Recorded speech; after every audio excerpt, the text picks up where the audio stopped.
Welcome to the Slop Farm. Enjoy the video.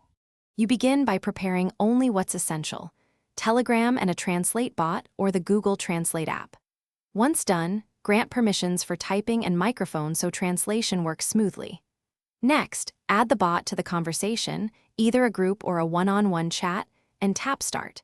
Make sure the bot is responsive. If it asks for language setup, answer now, because configuring languages early avoids repeated steps later. You now configure the core behavior.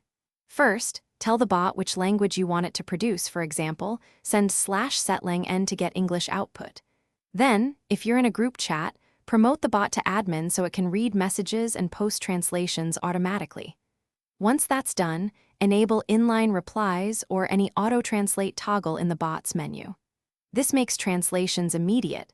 Otherwise, you'll have to call the bot for every message, which slows conversation flow. You finish by testing and using the feature in real conversations.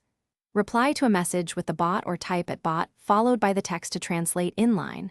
The bot returns the translated text into chat. Make sure auto-detect is on if people use mixed languages. Finally, if translations fail, check permissions first. The bot needs read/post rights and verify language codes. This single troubleshooting tip resolves most issues quickly, so you're back to smooth multilingual chat in seconds. Thanks for watching. Consider subscribing if we helped you today.